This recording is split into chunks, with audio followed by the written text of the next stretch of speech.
Steve Bannon has been sentenced to 4 months in prison for his contempt of Congress charges. Of course, the January 6th Select Committee subpoenaed him, wanted him to come and testify in front of them because of his part in all of the events surrounding January 6th and his knowledge about it. And he refused. And of course, he had the opportunity to just go and plead the fifth. He doesn't have to share any particular bits of information, but he still avoided it. My speculation is because he wanted a big public show of, as he calls it, the regime politically persecuting him, which we know is nonsense. Whenever you don't follow the law, sometimes you're held accountable for it. And that's what we're seeing with him. So let's read about this, and then we'll look at a little bit of the events surrounding the court when this all happened. A federal judge on Friday sentenced Steve Bannon to 4 months in prison. This is reading from Business Insider, but allowed the Trump ally to remain free while he appeals his criminal conviction on charges he defied the House committee investigating the January 6, 2021 attack on the Capitol.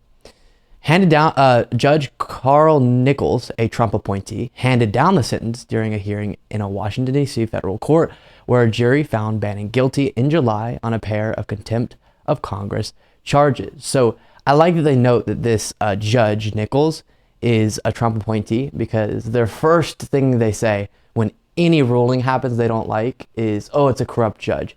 Makes it a little bit more difficult whenever your guy, your Lord and Savior, appointed him.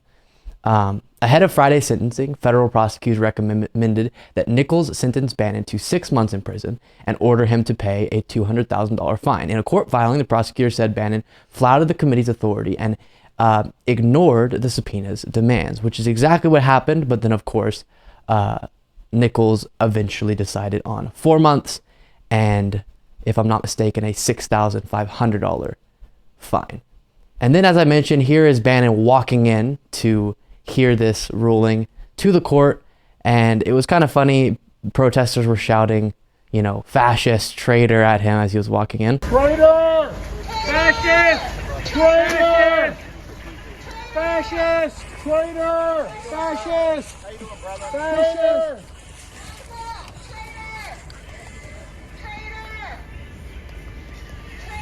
So as much as the term traitor is applicable in politics, I do think Steve Bannon fits the mold.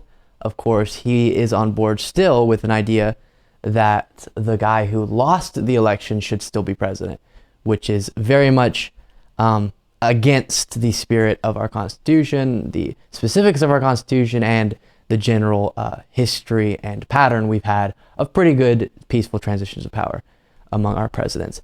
And then here's his statement outside of the court, again making a big public show of how much of a victim he is. November 8th, on November 8th, there's going to have judgment on the illegitimate Biden regime, and quite frankly, that Nancy Pelosi and the entire committee. And we know which way that's going. Either they've already been turfed out like Liz Cheney, right, or have quit like Kinzinger and other the Democrats, or they're about to be beaten like Luria and others, or they will lose their power and become a minority, and Nancy Pelosi and Chairman Thompson, all of it. So he's talking about the midterms there. And here's what bums me out about that. There is a whole portion of our country who will take a possible loss in the midterms of the Democrats as a sign that everything they feel about politics and all of the injustices that they falsely believe are present and prevalent are being bolstered by the fact that the Democrats lost. Now, polling looks like it's likely Democrats could lose the House, keep the Senate, but you never know. Either they could keep both or they could lose both, and or, you know, any combination. But in many of the likely scenarios, there's going to be a bunch of people in our country who see that, like Steve Bannon is trying to point to, and think it means, yes, all that has happened since Joe Biden got elected in regard to Trump, those investigations, Steve Bannon, and the various other related investigations around Trump, the American people are fed up with that. That's why they're throwing out the Democrats. Even though we understand if the Democrats do happen to be thrown out, if you want to say that, or lose their majorities in one of the chambers, is going to be because likely some economic issues that I've tried to explain are natural ramifications of the economic downturn we had and the recovery from that. But I get that usually you blame economic problems, in this case inflation, on whoever's in power at the time. So it makes sense that Democrats could lose some political value, some political points from the American public because of that, and could end up losing one of the houses. Plus, that's kind of the historical trend. You see that pendulum swing back and forth between the parties that are in power. But it really bums me out that right there, he's setting up his audience and saying, listen, all of this is going to get to be,